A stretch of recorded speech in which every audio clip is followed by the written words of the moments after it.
Hello students, today we are going to discuss about unit 1 of high performance computing. Uh, we are going to discuss the topics related to unit 1 of high performance computing. In the last video lecture on high performance computing unit 1, we had discussed about applications and scope of parallel computing in different domains. We had discussed about how basically high performance computing and parallel computing machines are useful in the different industries. Okay, so next we are going to discuss about scope of parallelism. So in conventional architectures, coarsely comprise of a processor, memory system, and the data path. So a normal computer, it contains a processor, memory system, and a data path. Each of these components present significant performance bottlenecks. So each of these components basically have performance issues, whether it's per processor, memory system, and data path. Obviously processor is faster than the memory, and the data paths are also having limited bandwidth. So different issues related to each component affect the performance of the computer as a whole. Parallelism addresses each of these components in significant way. So basically parallelism tries to address each of these components in a significant way. Different applications utilize different aspects of parallelism. That is, data intensive applications utilize high aggregate throughput, server applications utilize high aggregate network bandwidth, and scientific applications typically utilize high processing and memory system performance. So depending on what application the parallel platform is going to be used, there are different issues in each of the part of the computer. So it is important to understand each of these performance bottlenecks basically. Implicit parallelism trends in microprocessor architecture. So what is implicit parallelism that we will see? Microprocessor clock speeds have posted impressive gains over the past 2 decades. That is, microprocessors have become very fast as different processor versions came up in the industry. Higher levels of device integration have made available a large number of transistors. So basically, with lot of device integration, the processors have become inbuilt with lot of transistors. The question of how best to utilize these resources is an important one. So it is important to basically how best you can utilize these resources, that is the fast speed of processor, how it can be used in better way for execution of your programs and software. Current processors use these resources in multiple functional units and execute multiple instructions in the same cycle.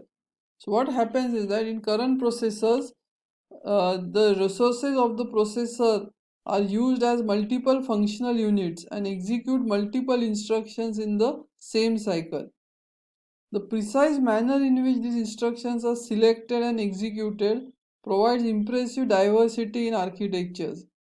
So how these instructions are selected and how they are executed, they form different types of architectures in the different computers. Pipelining and superscalar execution. Pipelining overlaps various stages of instruction execution to achieve performance. So what pipelining does is that various stages of the instruction execution are executed in parallel. When speaking further about pipelining and superscalar execution, pipelining, however, has several limitations. There are several limitations of pipelining. The speed of a pipeline is eventually limited by the slowest stage. So the overall speed of a pipeline is basically limited by the slowest stage of the different instructions that are being executed. So the instruction which has a stage which is slowest in execution eventually decides the speed of the pipeline. For this reason, conventional processors rely on very deep pipelines, 20-stage pipelines in state-of-art Pentium processors. So conventional processors basically have very deep pipelines. Many stages can be executed parallelly. So 20-stage pipeline in Pentium processors is an example of this. So basically Pentium processors use pipelining in them for their performance benefit. However, in typical program traces, every fifth to sixth instruction is a conditional jump. This requires very accurate branch prediction. So what happens is that in typical programs, every fifth to sixth instruction is a conditional jump. So basically what happens is that the next instruction is not in sequence. After the fifth or sixth instruction, the next instruction is some instruction which is not in sequence. So that requires basically accurate branch prediction. So one needs to predict which is the next instruction that is going to be executed. Otherwise it cannot be prefetched into the pipeline and cannot be executed because it is not executing in sequence. So basically conditional jump causes a problem in pipelining. The penalty of a misprediction grows with the depth of the pipeline, since a larger number of instructions will have to be flushed. So if there is a misprediction of which is the next instruction, then larger number of instructions will have to be flushed because that is not the next instruction that is going to be executed in the pipeline. So basically misprediction has a lot of problem in pipelining. Okay. One simple way of alleviating this bottleneck is to use multiple pipelines. So what you can do is that you can have multiple pipelines which will solve the particular problem of branch misprediction. Okay. The question then becomes one of selecting these instructions. So this is an example of a superscalar execution. You can easily see that there are two pipelines in this. So it is a two-way superscalar. Okay. So there are two pipelines. That means there are two execution units, two functional units. Okay. So there is a sample program that has been given as an example. Load R1 comma at the rate 1000. Load R2 comma at the rate 1008. This is the memory location address. Add R1 comma at the rate 1004. Add R2 comma at the rate 1000C. Add R1 comma R2. Store R1 at the rate 2000. Okay. So basically R1 is being stored in memory location 1000. R2 is being stored in memory location 1008. R1 is being added into 1004. R2 is basically added into 1000C. Okay. And then R1 and R2 are basically being added. So this is a simple assembly program, and finally R1 result is stored in memory location 2000. Okay. So it is a program for adding four numbers. Okay. In memory location 1000, 1008, 1004, 1000C, which is result is stored in 2000. Okay. So each of the instruction has different stages: instruction fetch, instruction decode, operand fetch, and finally if there is execute, then there will be an execute stage also. So the first instruction has only no execution. R1 value is to be stored in 1000 memory location. So it will have instruction fetch, instruction decode, and operand fetch. Okay. So these are the three stages of the first instruction. Second instruction also doesn't have an execute because it's just load instruction. So it has instruction fetch, instruction decode, and operand fetch. So it has three stages in its instruction cycle. Okay, so these two instructions are executing parallelly because there are two functional units in this superscalar processor. Okay, so two instructions are executing parallelly. There are two functional units, and plus there is pipelining also. The multiple stages are being executed in parallel. Okay. In the two function unit, two instruction stages are executed, same instruction stages are executing parallelly, but different stages of different instructions are also executing parallel, like instruction decode and instruction fetch is executing parallelly. So it is having pipelining also and superscalar also. Okay. Now for the third instruction you have the execute cycle also. So it has four stages in its instruction cycle. Okay. And The fourth instruction also has execute cycle. So again, it has 4 stages in its instruction cycle. Okay. The basically your fifth instruction, it has an execute cycle. Okay, but it doesn't have a operand fetch cycle because it's using R1 and R2 register, which are not memory location, they are registers. So it doesn't have operand fetch.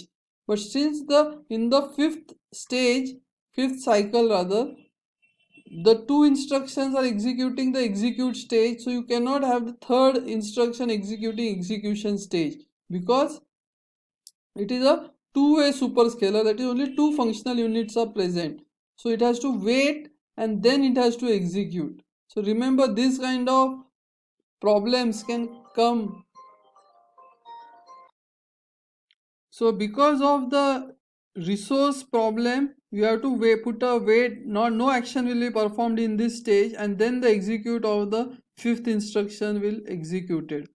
Okay, and this is your sixth instruction, store R1 at the rate 2000. Okay, now since add R1 R2 gives the result in R2 in R1 basically. Okay, so what is happening is that you have to basically wait till R1 gets a value.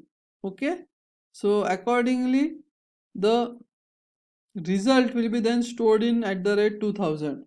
Okay, so that means even due to dependency in the instruction, you cannot execute multiple instructions directly parallelly sometimes. Okay, so basically the utilization of the different basically cycles have been shown in the particular diagram. So in the fourth stage, basically you are having both the execute basically being stages being used of the two instructions. So in the fourth cycle, both the basically adders are being utilized. In the fifth cycle, basically you are having the different utilization in the fifth cycle. Okay,